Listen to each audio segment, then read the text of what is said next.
Going to call this meeting of the Residents' Council to order, and we are going to have a patriotic song, I think the Star Spangled Banner. So if you will please stand if you can.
I pledge allegiance to the flag of the United States of America and to the republic for which it stands, one nation under God, indivisible, with liberty and justice for all. And we will now have our moment of reflection, and Betty Ann, if you will introduce Jody.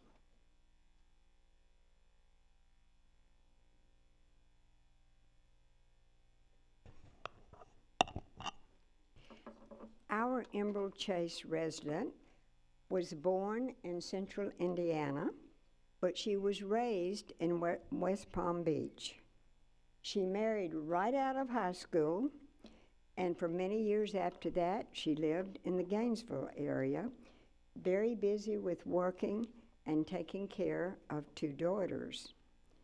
She began college at age 38. She obtained her degree from the College of Business at FSU with an emphasis on human resources.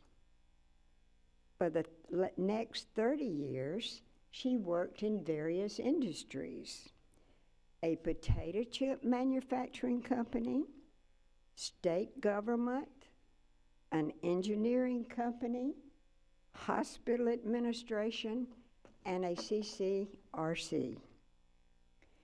She met her second husband in Tallahassee, and as fate would have it, he was employed at West Palm Beach. So back she went. Her dream job came next as Vice President of Human Resources with a distributing company. That company grew from 500 to 1,200 employees, and she was able to establish HR departments in 5 different facilities: Massachusetts, Minnesota, and in Florida. She and her husband returned to Tallahassee, mostly due to his health. And then following his death, they moved here to not only Tallahassee, but to Westminster. and then following her death, she has begun her busy life of volunteering. We are lucky to have her here in Tallahassee. We are lucky to have her here at Westminster. Jody Gooding.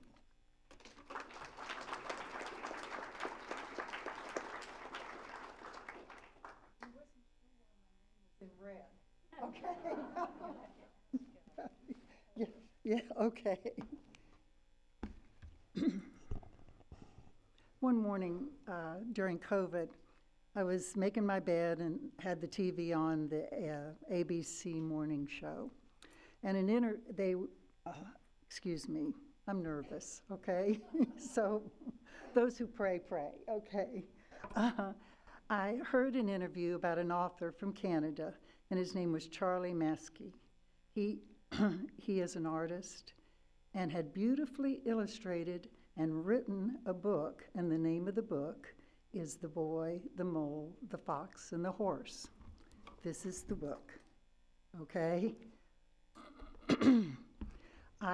Was so impressed by the interview, I immediately ordered the book, and shortly after that, I bought the audiobook because I learned, like the author, I loved being read to. My husband used to read to me. He did. The book, according to the author, was written for anyone who's 8 years old to 80 years old, okay? It shows how true friendships can be made when at first glance seem impossible or unlikely, and how those friendships face the adventures of life together. They were all different, just like each one of us. They all had strengths, and they all had their own weaknesses. The book starts with a boy who is lonely, and soon a mole surfaces close nearby, and the boy and the mole spend time together, okay?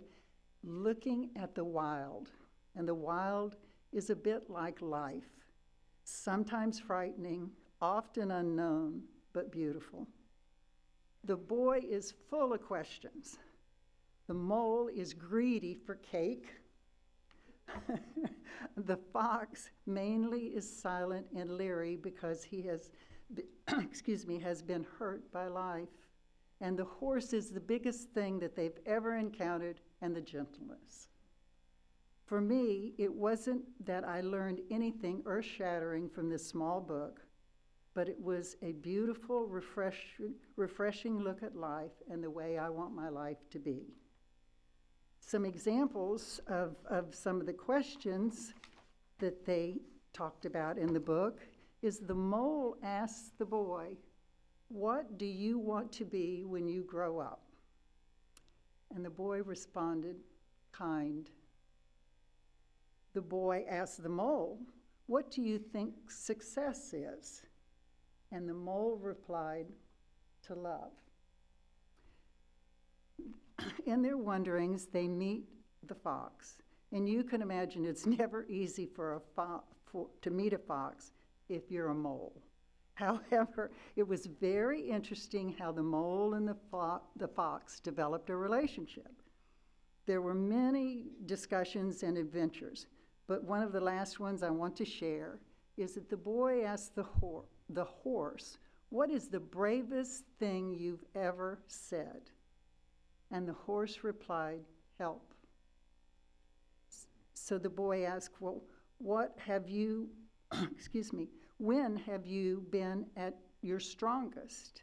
And the horse replied, "When I have dared to show my weakness. Asking for help isn't giving up. It is refusing to give up." I have attended many management courses over the years, and the ones that benefited me personally were the ones that focused on how I managed the people I worked with. There were two phrases that have never left me over the years, and one of them is to trust the unfolding of life, which sometimes isn't easy. The other one is we don't always get to choose what life gives us, but we do get to choose how we handle it. I think this simple book demonstrates these two principles. I feel that hearing about the book on that morning during COVID was not a coincidence for me. It was one of the small miracles that happen in our lives, probably daily, but I often am too busy to see them. I have shared this book with many of my friends, and now I share it with you. Thank you for listening.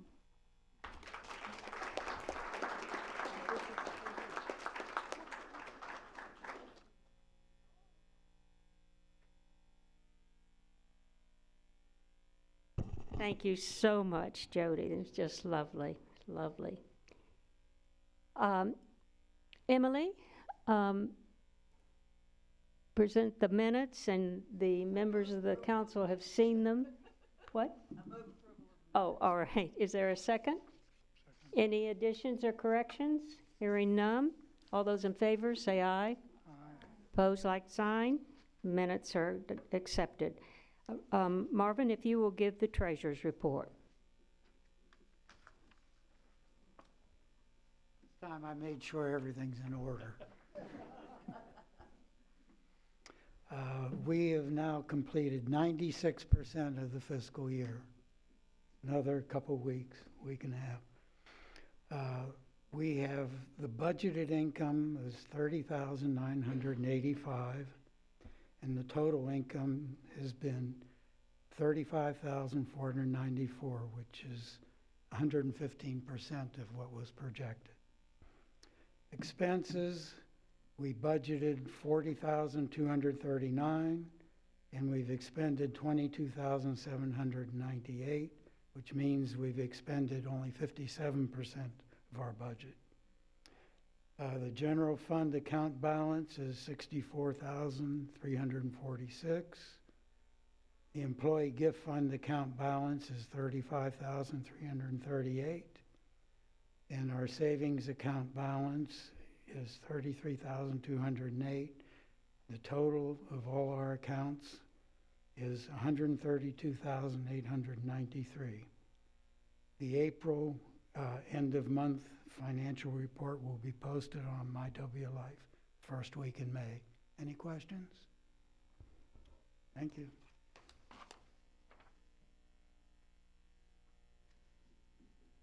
I'll entertain a motion to accept the treasurer's report. Is there a second? All those in favor? Say aye. Opposed? A motion is adopted. Joyce, I think we have some new residents you want to introduce. We do indeed, and we are minus some people that could not attend. So without permission, I would like to just give my committee for the year a big, big stand-up, hooray, whatever. If you served on the committee to welcome new residents this year, please stand right now. Everybody, stand up. Come on, you're in the room. You're in the room.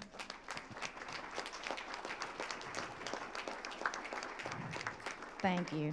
Thank you. I will tell you that we have had 63 people enter Westminster Oaks from April last year until this year. So we've been really busy. Okay, so let's introduce. First, I want to introduce Glenda Cobb. If you'll stand, please, and just turn around so they can see how pretty you are. Glenda was born in Madison County, Florida. No, you have to say standing. Oh, yeah. Well, stand next to me. Okay. She lived on a farm with her other 4 siblings, and they pitched in working on a farm, if any of you had that experience. She went through public schools there, but moved to Tallahassee after graduation. Most of her jobs were clerical and secretarial, and also paraprofessional positions. She and her husband raised a son and a daughter, and she has grandchildren and is blessed with a loving family. In earlier years, Glenda enjoyed gardening, and her yard was a certified wildlife habitat. Her time now is spent at church work at Emmanuel Baptist Church, which involves a lot of Bible study. She taught a class before COVID, but now just substitutes. But I think one of the most interesting things now is that she volunteers here for the Bluebird Watch and is a sparkler. Yes. Okay, stand up, please. Turn around. Do you need me to stand with you? Yeah, the both of you. Husband and wife. And I'm so excited. I'm standing in between, waving.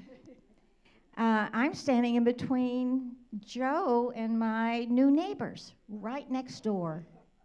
So that's exciting. David is a lifelong resident of the state of Florida. He first served in the United States Air Force and later graduated from FSU with a BA and a law degree. Leslie is also a long-term resident of Florida, having also graduated from FSU and decided to stay here after her retirement from county employment. They play the steel drums, and I already asked, do they have steel drums right next door? No. But I would go to learn. I mean, I'd love that. The thing that I realized, though, about this lovely couple is that they intend to be very active. I've already seen them in the campus on the pickleball court, and I've spotted them attending our impromptu patio breakfasts. You know, the ones where they serve donuts and coffee and mimosas. So isn't that grand? And we're happy to have them.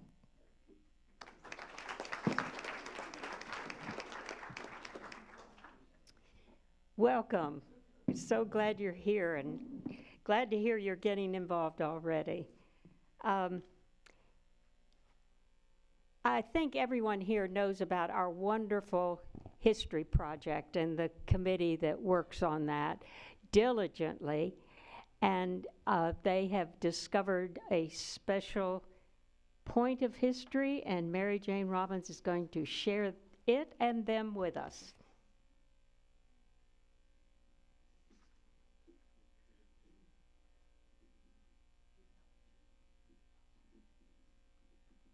Thank you, Jean. Thank you, Marjorie, Madam President. I appreciate your asking us to do this here today. We're ending our 40th year here at Westminster Oaks. 1982 is when we first started. And we have one resident here who was here that very first year and has been here every year since.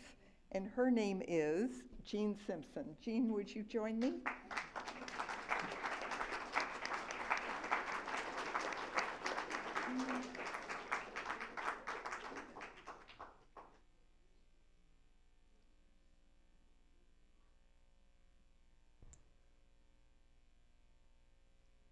Jean and her husband, Knapp, came here, like I said, in 1982. At that time, Jean was only 56, and you could get in here at 56 if the other person was older than the admitting age of 62. So they had what was called in Oak South at that time a convertible apartment. A convertible apartment is one that's a one-bedroom with an attached, with an adjoining door to an efficiency. And the reason they needed that is because Jean's father joined them that first year. With her military and legal background, Jean soon took part in many activities that Westminster offered, and she's still doing it today. I hardly ever find her in a room. If there's an excursion, she goes on it. In 1988 to 1989, Jean was the 5th resident council president. She also volunteered in the country store. She was a bingo caller. She was part of the computer club. Now remember, this is back at the beginning of computers, so she was with it way back then. She also was a line dancing enthusiast. She was in Lisa Jackson's one of the first classes that Lisa taught here when she first started working at Westminster. Plus, she did much, much more, and I don't want to take up that much time. I first met Jean in 2017 when we moved here. She was in the swim class in the morning that I was in, and she was there almost every morning.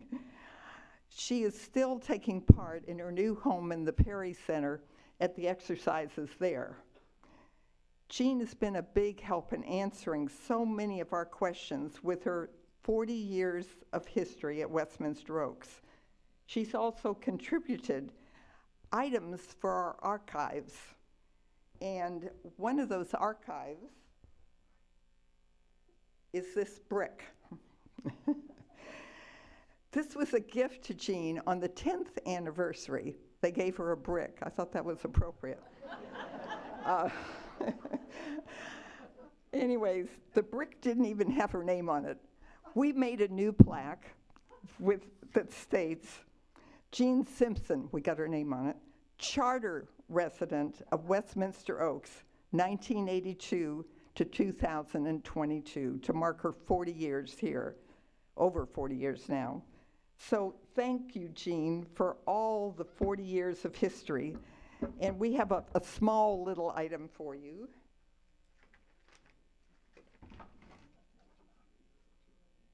Yeah, you can go ahead. Oh, This is a little mug that's filled with some sweets, and George Fong took some pictures for us, so her picture is on it, and it says she is truly our superstar at Westminster Oaks. So thank you, Jean. Okay, if you take her back and bring Sherwood up.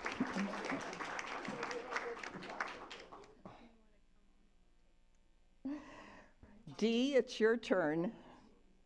Sherwood DeForest, who likes to be called Dee, is our male resident who has lived here the longest. And Sherwood, we're going to have Marjorie escort you up here.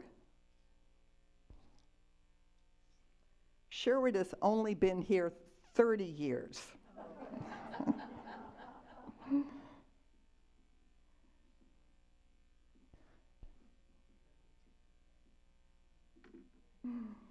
You get the seat of honor.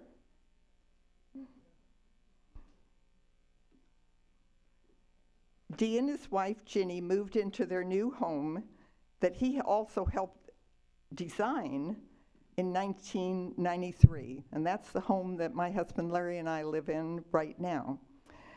Ginny loved the sunroom, which was perfect for creating her beautiful pictures. And my husband and I are honored to have one of her paintings hanging in this home today. And Sherwood's been over to see it with all his daughters, right, Sherwood? Sherwood also got involved quickly here at Westminster Oaks, and he served 2 terms on the resident council. One isn't enough. That was in 1995 to 1997. When I asked Dee what he felt was his greatest accomplishment on the council, he stated, changing the way the residents voted for council offices. He said it was hard to find residents who wanted to run for office as no one wanted to lose. So he suggested using a nominating committee to select a resident. And this works so well that we're still using that today. A few of the many activities that Dee's taken part in, besides the resident council, were FLYCRA, the men's prayer group, the golf club, and he also wrote articles for the WOW and the Tallahassee Democrat. Remember, I said it's just a few over 30 years. Dee has continued to use the equipment in the fitness center.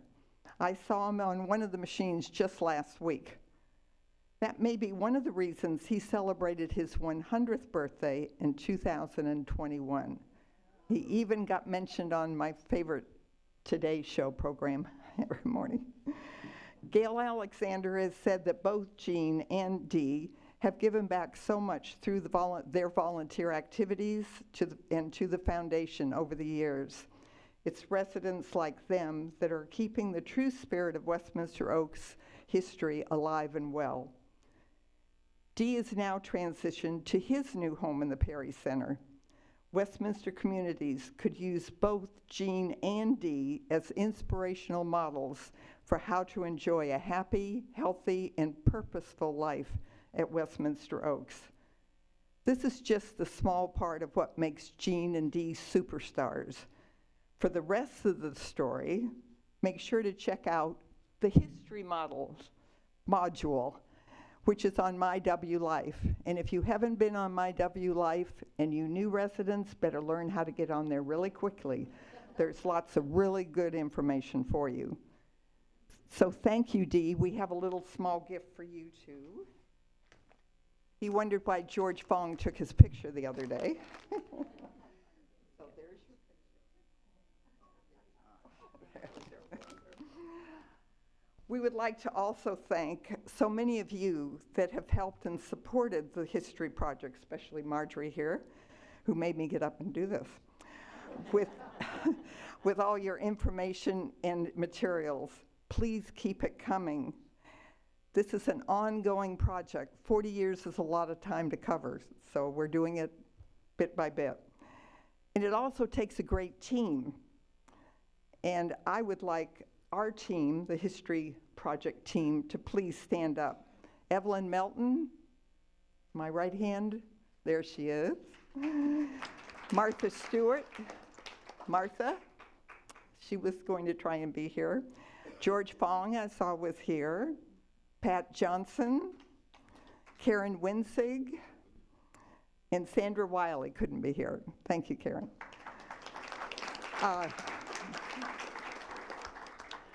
Also, I want you all to know that the staff has really been helpful. The next section we're going to be putting up on My W Life on the history module is going to be some interviews that Martha did and others in remembrance of both residents and staff. So make sure you check that out and you'll learn some more about the background of these wonderful people. Also, is Shannon here? Shannon, would you stand up? Shannon's a part of the history here too. On May the 4th, she'll celebrate 25 years with Westminster Oaks. So thank you very much. Did I go over my 7 minutes of 70 combined years of history? I didn't give you 7 minutes. You said 7 minutes. Thank you so much, Mary Jane, and all of you who work on the History Project. It really is a wonderful, wonderful thing. And do we keep this here at the podium? Oh, okay. Oh, okay. All right. Very good. Next, we want to have a presentation of the Fitness Committee report. Emily, as chair of the Fitness Committee, if you would come forward.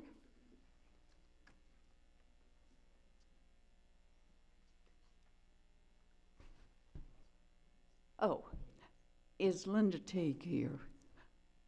Come on down. I'm giving the report, but the real people who have made this a difference in this project, one of them is walking up here as we speak.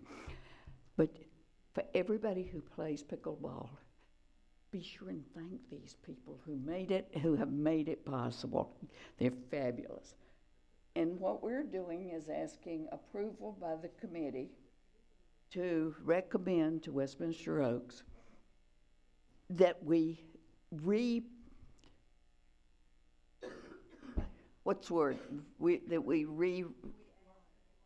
reline the pickleball court. This is a temporary measure.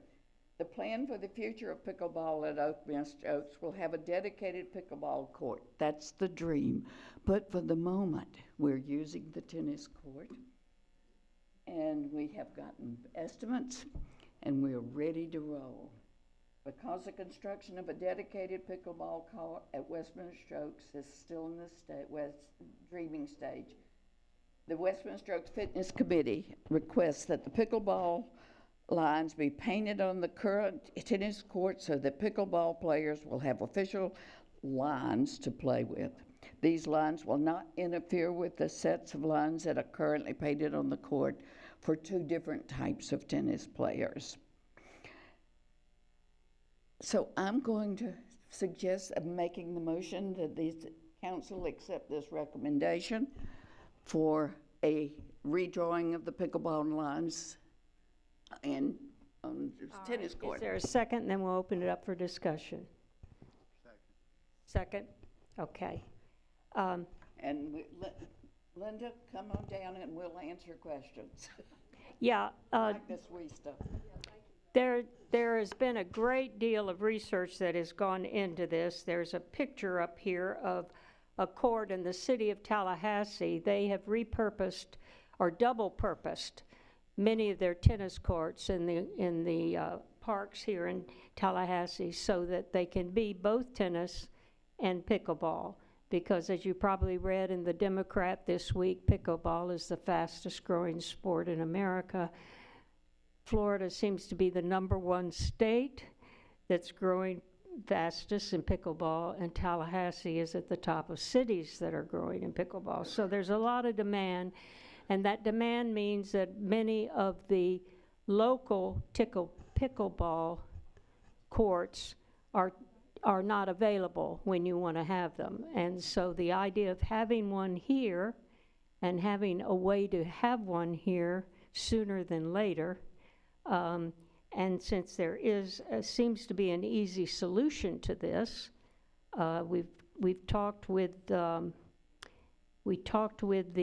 gentleman, and Linda can tell you more about this, who actually put in the tennis court as to what it would involve. And as Emily said, it does not keep the tennis players from having a tennis court. There's a simple way to lower the net so that it becomes a pickleball net and raise it up for tennis. So anyway, are there any questions? Beverly, you had one? Just a comment, rather than redraw pickleball lines, it should be draw pickleball lines. Yes, very, very well stated, thank you. Any other questions?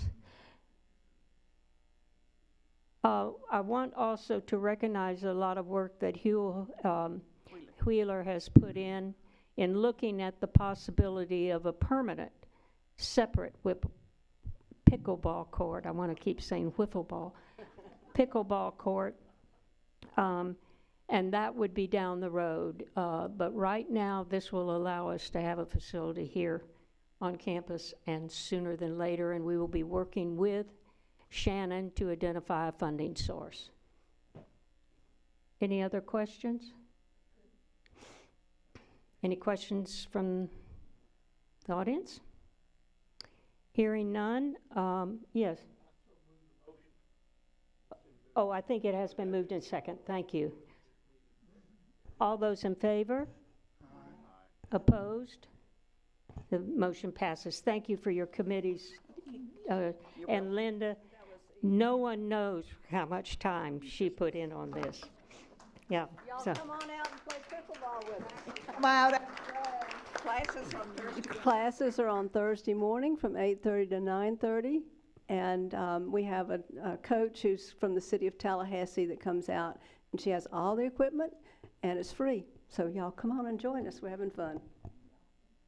One last item on pickleball, now that I've become an expert in the subject. The original tennis court was paid for through a fundraising drive of residents, and Dave Custis and Jenny Music and several others, maybe some of you here, handled that. I talked with Jenny Music and I talked with Joan Custis, and both of them said this is a great way to extend their gifts and have it applied to more people. So they're happy with the idea and of moving forward.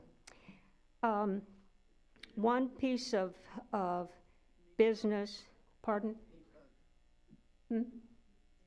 We voted, yes.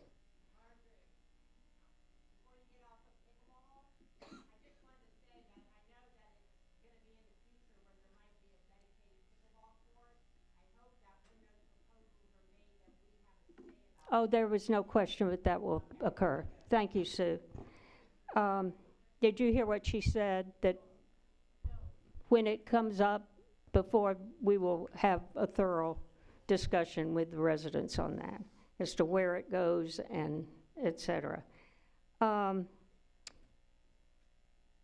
The council, as you know, received a letter from the chair of the presidents of the Residents' Council asking that we endorse a letter that they are sending to management in Orlando, urging that in the future, if there be any increase in fees, that they be no more than the Social Security cost increases. And it is basically a statement that residents want to have a say. They want to understand that there are limits on the increase in fees in the future. They have asked our council to agree to that. You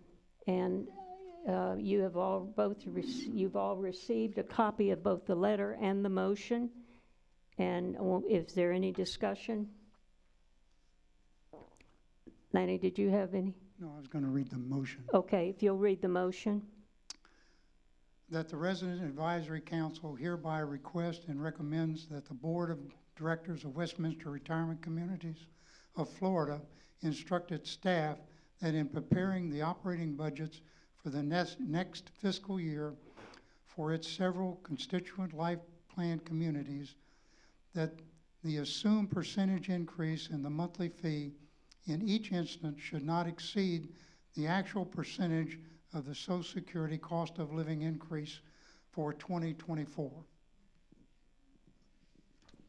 Is there a second? Second. Any discussion?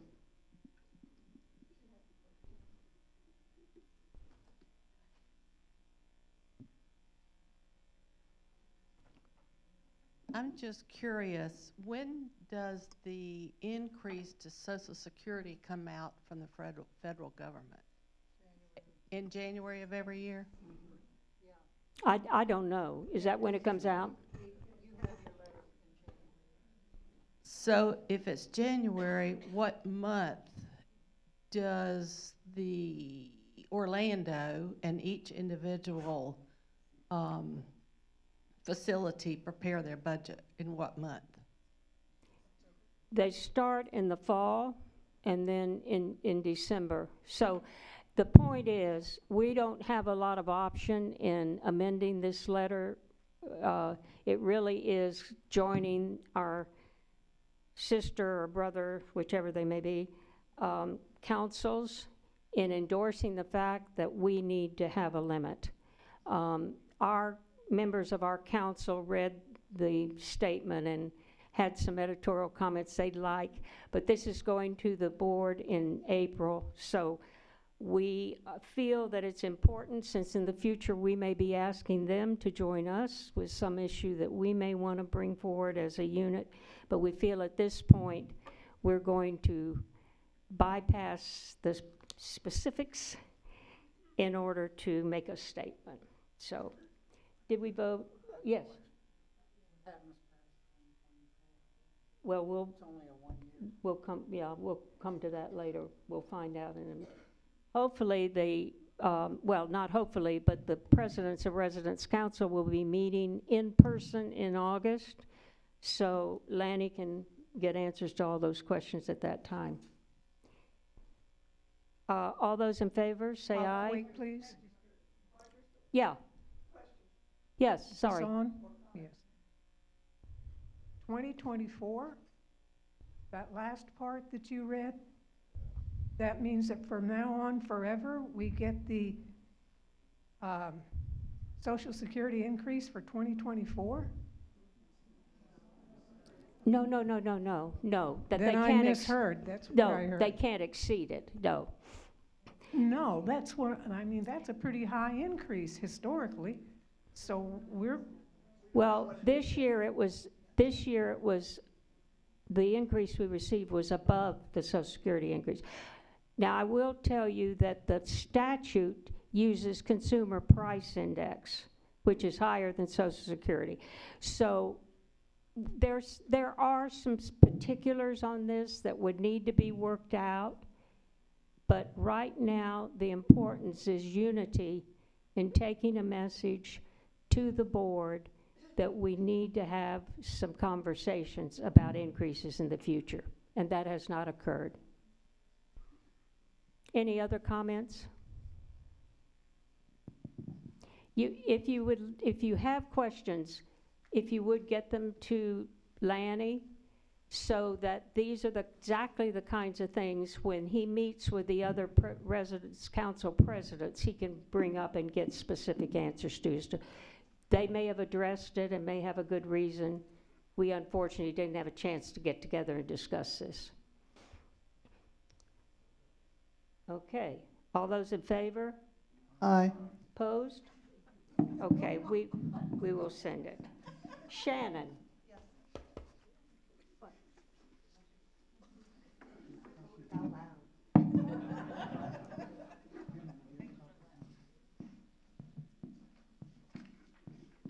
Good afternoon.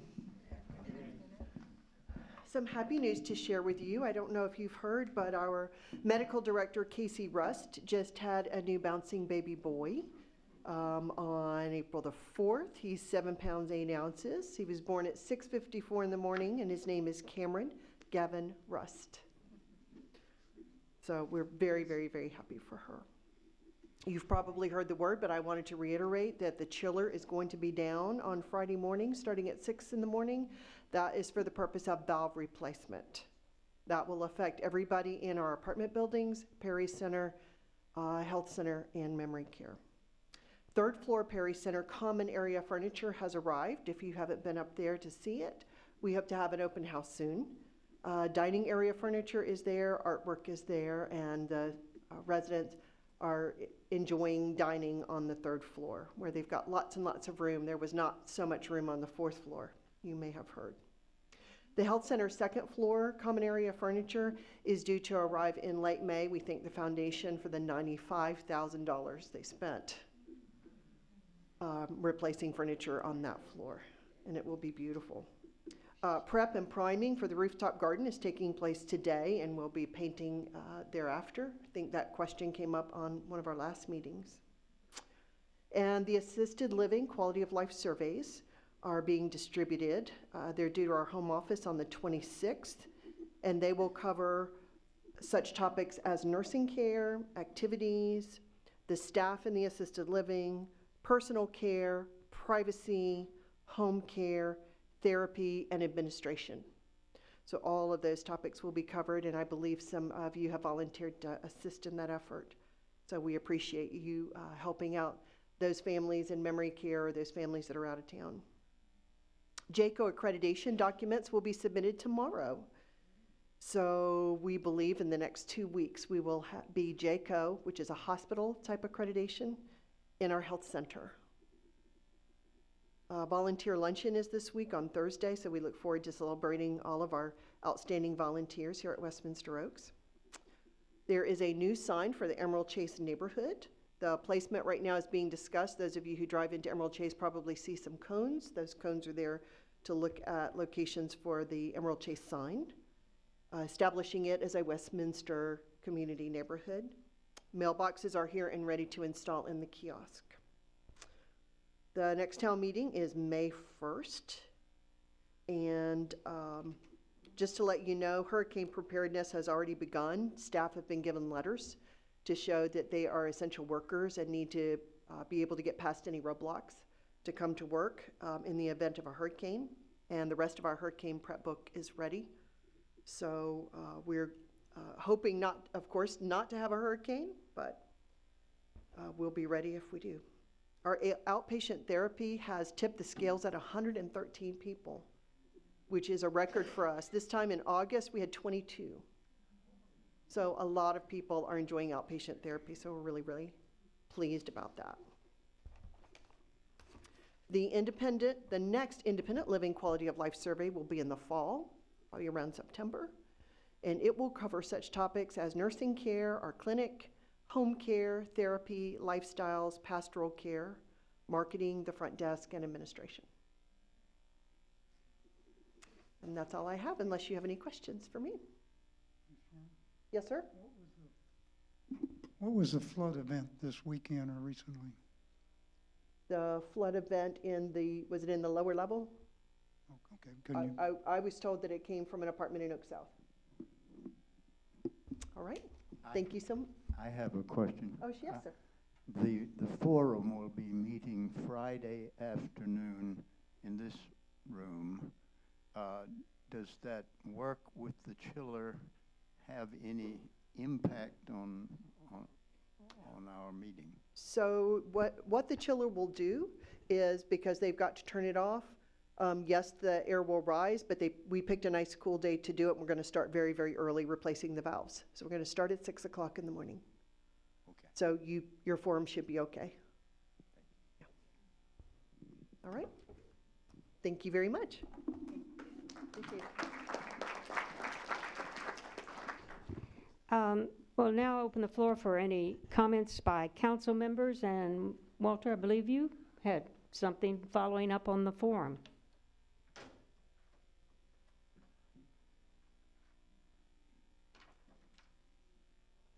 Thank you, Madam President. A quick reminder, friends, this Friday, the forum is bringing back Theater with a Mission, an acting troupe that entertained and educated us a couple of years ago. If you were there then, you won't need much urging to come back again this Friday. As before, the performers will use music, dance, and costume to teach us about a chapter in the history of Florida. The release of the Florida Territory from Spanish control and into the possession of the United States. For more information about a new flag for Florida, turn to page 7 of the April edition of the WOW. This Friday, 2 p.m., right here in the McGuire Center. Don't forget. Thank you. Are there any other issues that council members would like to bring to the? Hearing none, we'll open up the floor for those of you in the audience who have something you'd like to say. Yes. Oh, John, I'm sorry. Yes, you're even on my list. You're even on the agenda. In red. Thank you, Marjorie. The Residents Council and Flagler are hosting a presentation on long-term care insurance, health insurance, on the 2nd of May at 1:30 in the afternoon. That's a Tuesday. So put that on your calendar. The State Bureau of Insurance is going to be here as our guest speaker, Mr. Gene, okay? He is the Deputy Bureau Chief for Consumer Affairs. They are responsible for answering questions about insurance to all the state of Florida, and he's very well qualified to be our speaker. He's bringing along some staff as well to help with questions that may come up during the presentation, but we think it will be something very valuable for all of us. So bring your questions and be prepared to present those to Mr. June. He is an insurance agent, has been selling long-term care and other health products in the state of Florida for a number of years. He's been with the Department of Insurance for 12 years, and I think he'll be a very valuable speaker for us. Thank you very much. Thank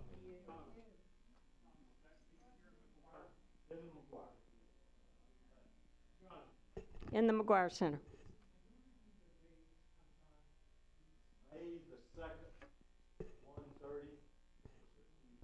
May 2nd, 1:30. Yes, in the back. I just wanted to bring to everyone's attention, I could put in a work order, but it affects more than me. The My Wi-Fi, whatever that is, My Wi Life. My W Life? Yeah, there you go. Does it work right now for Mac or Apple users? There's some kind of glitch in that. And that just happened, I guess, yesterday, whatever. There was an email went out. I've spent most of the day trying to figure out who knows what about that. So if you're a Mac or an Apple person, you're not alone. So I'm just going to save you some frustration. It's not you. It's not your memory. It's not your password. It's My Life. Any other comments? Thank you.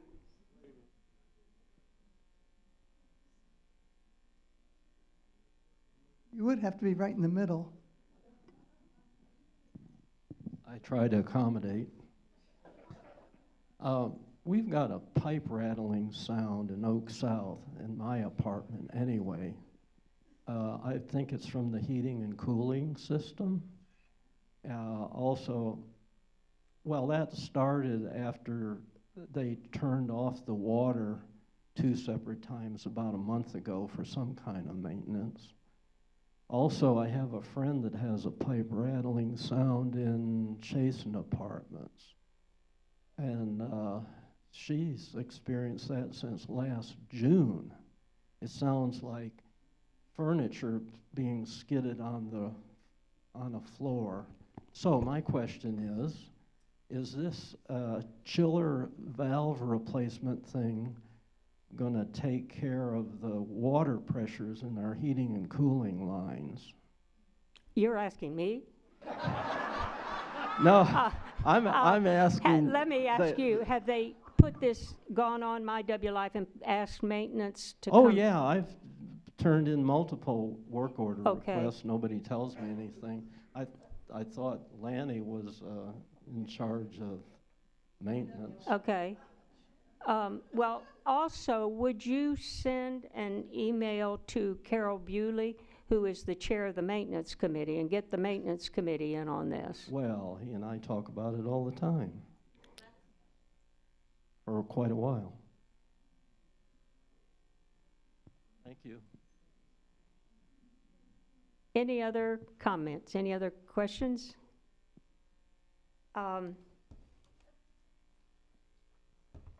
Everett is always reminding me, now, Marjorie, in this meeting, be sure to look at the agenda before you say anything. So, in my last meeting, I still haven't quite gotten the instructions. But I wanted to close out by talking about meeting. Lanny and I, as you know, have worked very closely together this year. And the idea being there would be a seamless transition. We are going to Gainesville on Wednesday and meeting with Gary Hennis, who is the COO of Westminster Communities, and Scott Cairns, who is the Vice President for the North Florida region. And we are going to be talking about transition and also making a request on the part of the Residents' Council that Westminster Communities do a management audit of Westminster Oaks. The purpose of a management audit is really to understand better the efficiencies, to analyze and assess the competencies and the capabilities of the organization. And we're looking at facilities, programs, and services. This is not would be an independent external audit that we would be asking for. And it will be looking broadly at the organization and entertaining information on how best to manage. And it is important to stress that it assesses overall management and is not focused on any one person or position. Since this is my last meeting as president of the Residents' Council, I'm going to take advantage of having the mic and share a few remarks with you. When this Residents' Council started our journey last May, we did so by holding a retreat and coming up with 11 goals on which to focus our energies. And I'm going to review them briefly. They are on My W Life if you want to get more detail. But the first one was to take a look at our committee structure. We had 34 committees under the Residence Council. And we decided that we would be better served if we had 8 standing policy advisory committees that dealt with the problems that affect you on a daily basis. And then the remaining 26 committees we designated as activities and interest groups. They don't deal with policy, but they play a significant role in enriching our life here at Westminster Oaks. Our second goal was to improve campus-wide communications, and the third goal, closely related to that, was to improve our information technology system. Fourth was to rethink our marketing strategies and performance. Fifth, to correct structural and safety problems in Canopy Oaks. Sixth, to upgrade Emerald Chase to meet the standards of other Westminster Oaks neighborhoods. 7 was to address issues relating to aging in place, such as providing greater support for residents who are aging in place and ensuring that new residents are placed in the proper level of care. Our 8th was to solve maintenance response problems. 9 was to create a safe perimeter for our campus. 10, to work with the administration to get resident input before changes in policy and fees. And finally, the 11th was to resolve the mold and humidity problems in Azalea and Chasen Garden Apartments. I'm pleased to say that although there still remains work to be done, this Residence Council has made significant steps forward in addressing the problems that you told us were bothering you.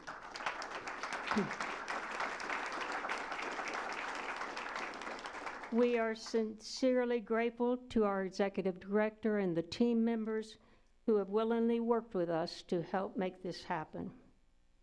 Our policy advisory committees have outdone themselves in meeting their goals, and I want to recognize the chairs and ask them to stand when I call your name.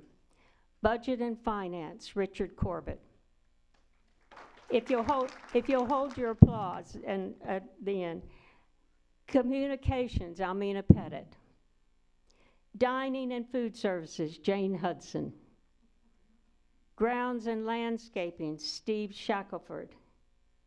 Health Services, Jill Sandler. Housekeeping, co-chairs Carol Bowers and Sally Search. Maintenance and Security, Carol Bewley. Redevelopment, Hugh Wheeler.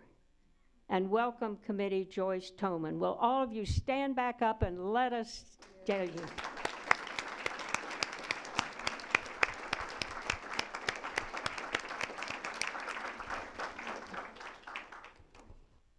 And also, if you served on one of these committees, would you stand up and let us recognize you? Don't be shy. I know you're out there. Yes. Thank you.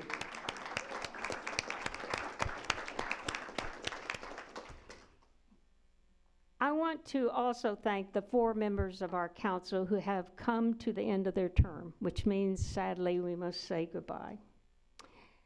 A huge thank you to Emily Millett for our secretary. No small task to get the minutes out for every meeting and to make sure they appear on My W Live. Linda Stalvey, who has provided invaluable legal advice and made sure that our documents were carefully and correctly written and in accordance with our bylaws. Walter Moore, who has brought wisdom and caring to our discussions. And last but certainly not least, Jim Melton, who served, he had to leave early for a doctor's appointment, who served on the council as past president and who provided invaluable advice and information on procedures and practices. Please express your appreciation for their dedicated service.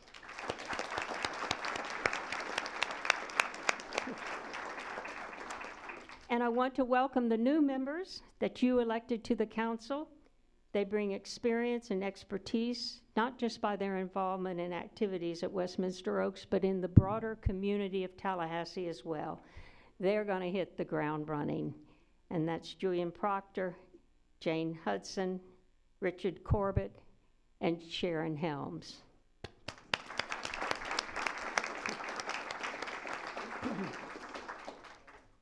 Let me close by saying how privileged I feel and how grateful I am to have had the opportunity to serve in this capacity. It has given me renewed insight into what it means to live in a community. I have developed awe and pride in the talents and capabilities of our residents. There was no problem we addressed this year that wasn't at least one of you out there who provided insight and wisdom in developing a solution. I am convinced that there is no problem we cannot solve if we work together. And finally, I leave the podium with great confidence and delight as I turn the gavel over to Lanny Cordona, who's going to be an exceptional president of the council.